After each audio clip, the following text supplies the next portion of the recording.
Hi, what's your name? I'm Steve Mueller. Steve, good to know you. Nice to know you. Why don't we start off and tell me about yourself and your professional background. Give me some insight. Well, I started out, I got an undergraduate degree in mathematics. Shows my bent for numbers. And then I went on after 10 years of work and went back and got my MBA because I didn't want to stay in the programming field, and I enjoyed the business side, so I went off and did that. Right after that, at the invitation of Citibank, I came to Las Vegas to work at Citibank's card center as a financial analyst, and I did that for about 15 years. And then I went on to Marshall and Isley Bank, which is a bank out of Milwaukee, and I was a business analyst for there at that location for some time. Very good. Well, if I ask you what has really set you apart, what has distinguished you in your field, what would you say?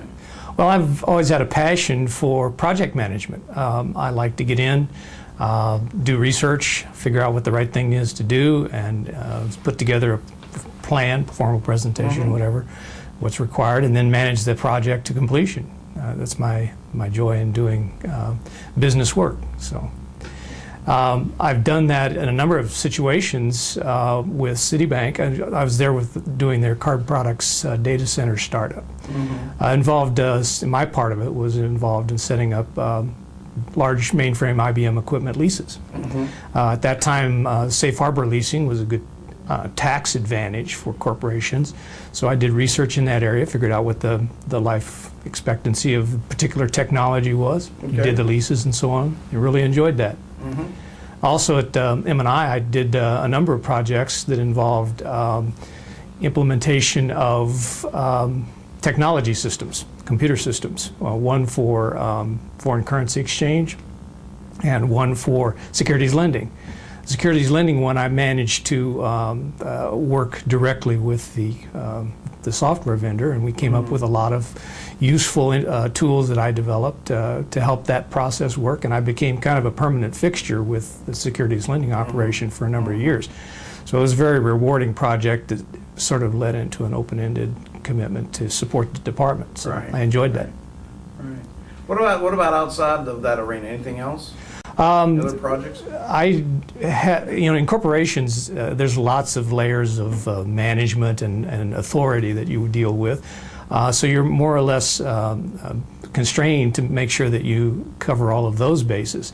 But I worked on a project that gave me broad control and authority to implement a project, and I really enjoyed doing that. It was for our church, and it was a startup for a preschool.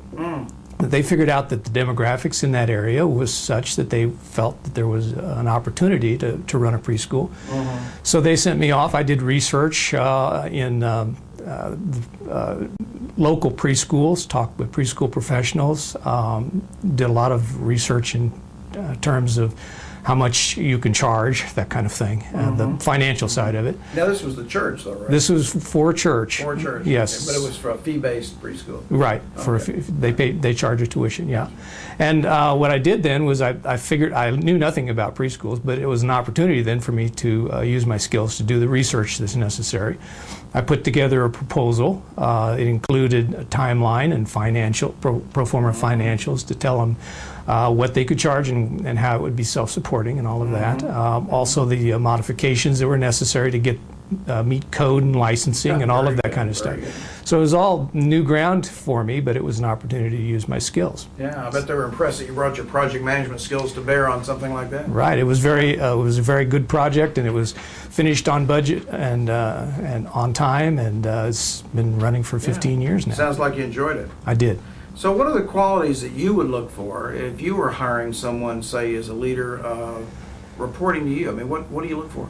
I think that the first thing is that person has to have a strong sense of initiative and commitment to a project. They have to have a passion for the project management tools. They have to be a leader. They're going to lead a team. They're not going to do all the work themselves. So they're going to have to inspire that confidence in that team. And they do that by being detail-oriented. They have to recognize the accomplishments of each of the team members and fit them all together seamlessly. And so it's a people job as much as it is a technical job to lead the project. He has to have those kinds of qualities.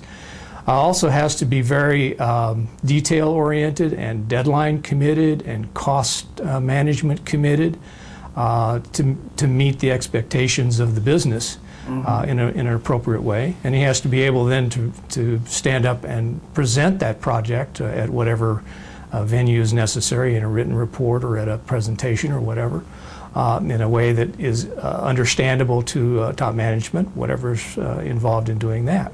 So he has to be doing all of those things. At the same time, that he has to be passionate about what he's doing.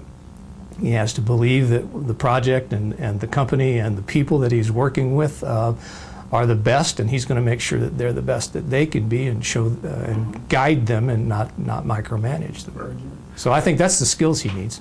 Well, I've certainly enjoyed our conversation. Well, thank you, Chris. Okay, thanks a lot.